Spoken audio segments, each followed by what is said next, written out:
Hey guys, Andy here, and today I'm going to be showing you how to get started editing using Adobe Premiere Pro. Now this is designed to be a beginner's guide, so if you've never edited a thing in your life, this is the guide for you. So without further ado, let's get started. Welcome to Adobe Premiere Pro, and this is just the basic layout. And depending on what version of Premiere you're using, the layout may be a little different, but the basic concept should still be the same. So for those of you wondering, I'm using Premiere Pro CC 2017, which at the time of this recording is the most current version of Premiere. So you have several different types of workspaces available here, but for the purposes of this video, we're just going to be sticking mostly with the editing workspace, and we might delve a little bit into the effects workspace, which as you can see, has some different windows and all kinds of fun stuff for us to play with. But we'll just get back to editing. So in order to get started, go down to here to the project window where it says import media to start, double click it. And as you can see, I have some clips and stuff here that we'll go ahead and get started editing. So I'll go ahead and select them and then just hit open. Okay, so as you can see, they're all imported into the project menu here. So first thing we're going to do is we're going to drag this webcam footage that I took a little bit before we got started here. And we're going to click it, drag it onto the timeline here. And then as you can see, it has the video and the audio, and you can kind of scrub through and all kinds of fun stuff. So there you go. Now we're going to go ahead and add a second track. And this is just of a sunset. So let's go ahead and drag that on top right here. And as you can see, this track is much longer than the original webcam track. So we're going to go ahead over to here. And as you can see, if you go near the end here, you'll see this little red arrow sort of bracket looking thing. That happens when you go near to the beginning or the end of things, when you have the selection tool enabled. So we'll go here to the end, and we'll just click it and drag it all the way to here, which is the end of the bottom clip here. So that way everything's all lined up, and we don't have to worry about editing like many minutes of footage that we don't need to. So, and always remember to save after most iterations. So there you go. And we got that going. And as you can see here, we have different tracks and stuff. So if you wanted to work on the webcam track and you don't wanted to see the video track up here, you'll go ahead and go to your toggle track output, which looks like a little eyeball here. And you can basically turn it on or off. And that allows you to see stuff that's on the bottom. So basically think of it as like stacking plates. So if you stack plates on top of one another, you're going to see the topmost plate first. So if you want to see what's on the bottom or what's beneath a certain plate, you'll just toggle the track output in or out. So go ahead and toggle it out for the time being. And we're going to go here. And as you can see, I'm not talking. I'm just kind of fumbling around and stuff, so you don't want to begin a video like that with like 5 seconds of dead air. And I usually do this for audio editing purposes, so that way I can get a good room tone, but that'll be a video for another day. So for the purposes of this video, we're just going to go ahead and cut that little mess out. So we're going to go to about where I start talking. You can kind of see through the audio waveform down here, kind of where I start to talk in as the audio starts to get a little bit louder. And you can even see on like my face and stuff like that right there. Okay, so we got that all lined up. Now we're going to go over to the left here to the razor tool. Just select that. And as you can see, a little line following us around. So we'll go ahead and match that with the blue line here, and it kind of snaps into place. And we'll go ahead and click it. And as you can see, it cut that clip into two sections. One was before the cut, and one was after the cut. So we'll go ahead and go back to our selection tool, which is a little arrow tool up here at the top. And we're going to go ahead, let me zoom out here real quick. We're going to go ahead and select the clip that we don't want, which is a bunch of dead air and all that kind of stuff. We're going to select it, and we could just simply hit delete, and boom, there goes the clip. But Premiere has this fun thing called ripple delete. So you go ahead and right click, go up to here where it says ripple delete, and not only does it delete the clip, but it brings all the other clips and stuff to where that clip where that clip started rather. So that way you don't have to go ahead and drag everything over, and it just snaps into place. So it's just a fun little time saver, I think. So that'll help you save time and energy on making sure all the clips and stuff are lined up. So there you go. Oh, Jesus, I coughed. I can't believe I did that. That's so disgusting. You definitely don't want to show coughing on a YouTube video, right? So let's go ahead, scrub that little part out, and we'll go ahead and zoom in. You can see kind of where I trail off, and you can kind of see the hand there. And you can cut off the Pro part so you don't see my hand moving. And you can either keep that in, or you can just get to about here-ish where it's still in focus. Go back to your chop tool right here, your razor tool. Go ahead and clip that little part. And then you're going to go ahead and go to like the coughing and all that kind of stuff. And then you'll see where the next bit of good footage is. Okay, so we'll go ahead, zoom out to about here. Go to our little cut tool. And then just select it. So we have this whole big clip of stuff that we don't want. So we're going to go ahead, go back to the selection tool. We're going to right click it and go to ripple delete, which, as I said before, not only deletes the clip, but moves everything else to the back to where the clip originally began. So that way you don't have to go hunting for clips and all that kind of stuff. It helps save you a little bit of time. So now that we have basically 2 clips, essentially, we're going to show you how to do transitions, both audio transitions and video transitions. Now, you might be thinking to yourself, well, Andy, what's an audio transition? I'm glad you asked. So we'll go over here to our little arrow, go to effects, and you see a whole bunch of effects and stuff right over here. Go to audio transitions, and you only really have one, which is a crossfade. So not a whole lot of finagling going on there. And you have 3 crossfade audio transitions. You have your constant gain, constant power, and exponential fade.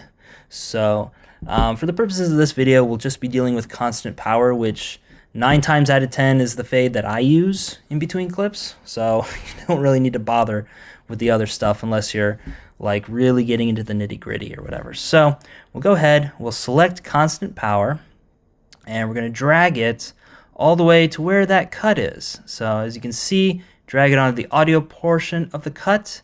You can see it kind of snap into place there. You can have it in like the middle, you can have it like the beginning, or you can have it at the end. Now I personally, in between clips, I like to use the crossfade, but you can also use this as a fade in or a fade out for clips. So I would probably do this at the end of the clip as well. So if you're doing a fade in, it would probably look something like this. If you're doing a fade out, it would look something like this.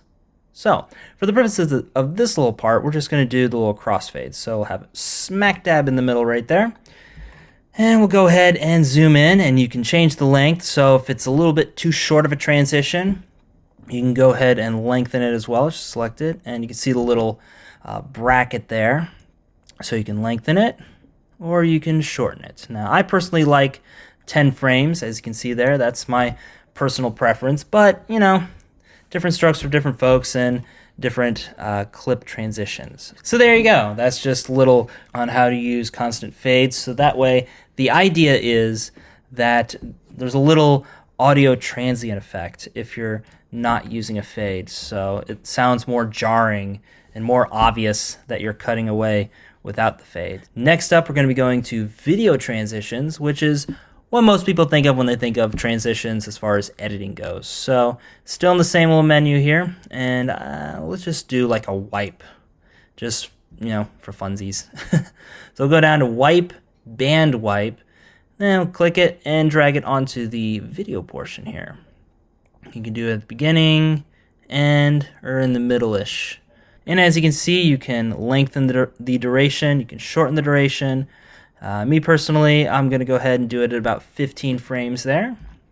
So that way it's a nice transition. Okay, so say for instance you want to have a little picture inside of the picture. You know, the old picture-in-picture technique. Maybe you have like a little thumbnail of something that you want to show a picture of, or a little tiny audio clip that doesn't take up the entire screen. What you can do here is go and select, we'll just select the clip on top here. Now that we have the clip selected, we'll go up to our effects workstation, select that, and as you can see, you have a whole bunch of little effects and all that kind of stuff. So we'll go ahead and we'll go to our scale here, and as you can see, this is selected uniform scale, so this will keep the perspective up. We'll go ahead and toggle the track output in, which will bring that sunset picture in.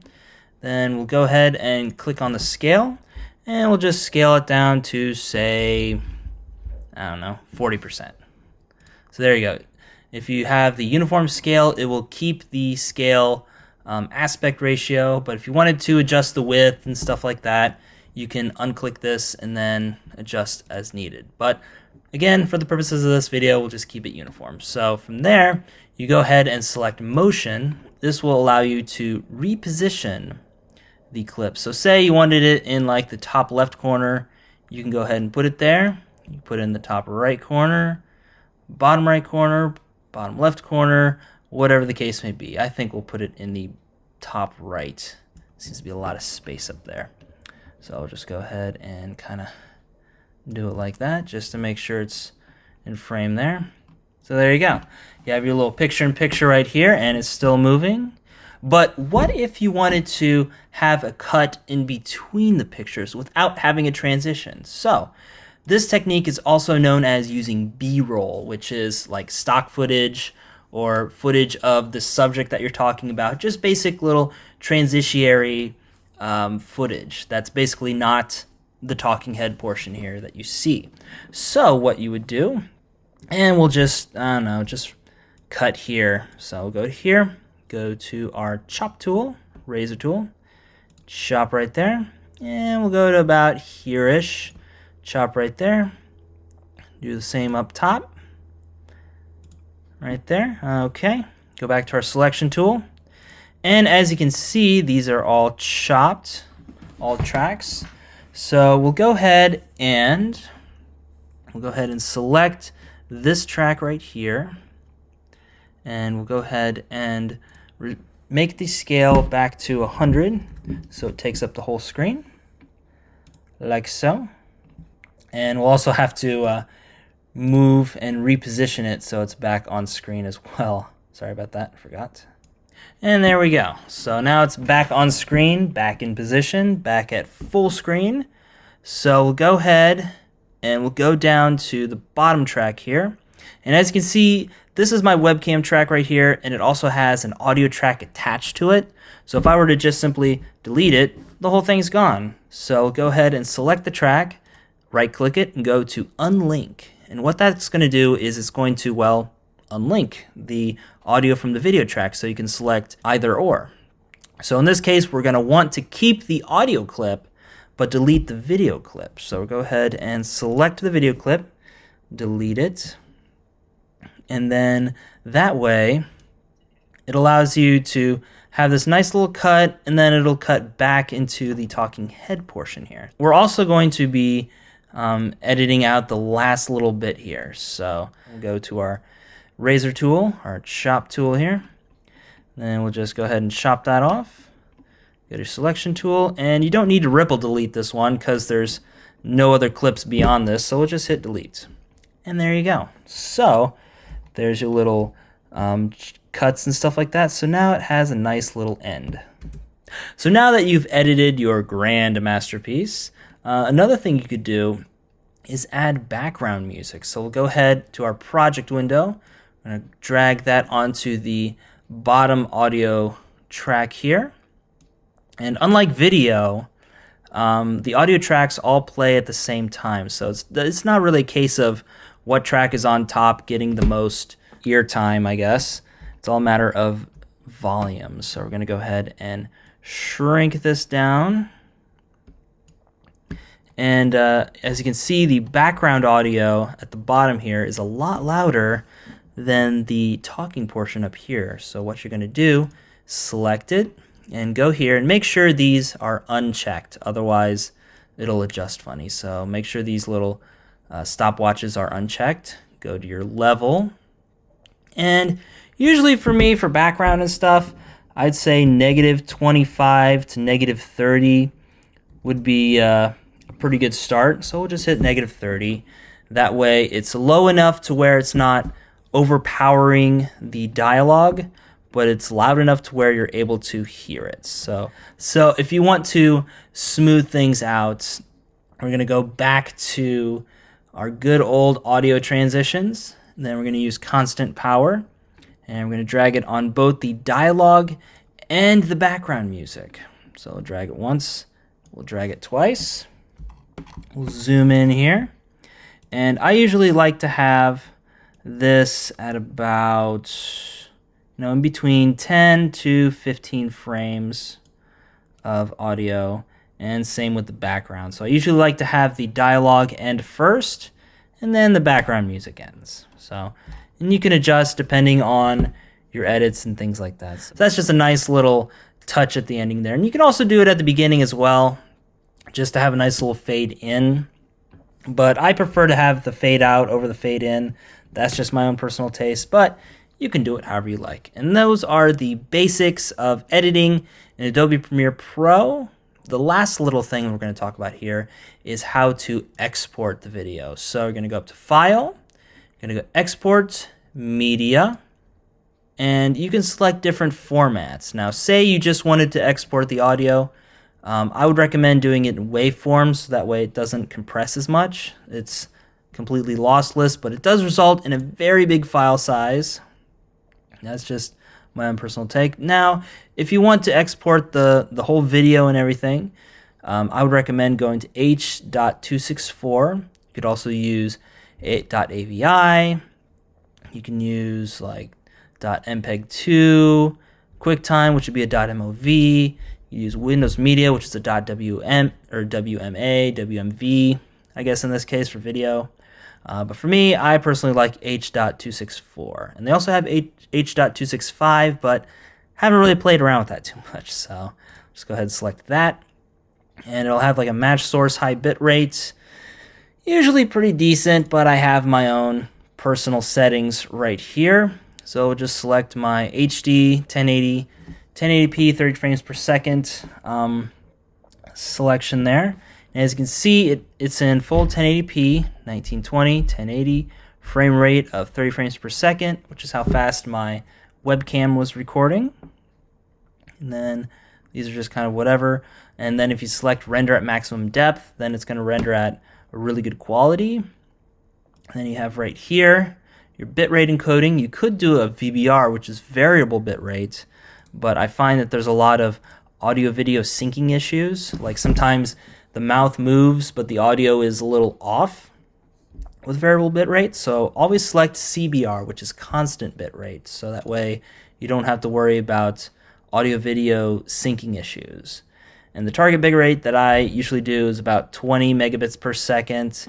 Depending on the video quality that you'd like, the file size and all that kind of stuff, you may want to adjust accordingly. But for the purposes of YouTube, you generally don't want to go any higher than 20 megabits per second unless you're dealing with like 4K video or stuff like that. So that's what I use. And I also select use maximum render quality, so that way it renders it obviously at the highest quality. And then you go to audio right here, and these are just kind of the defaults.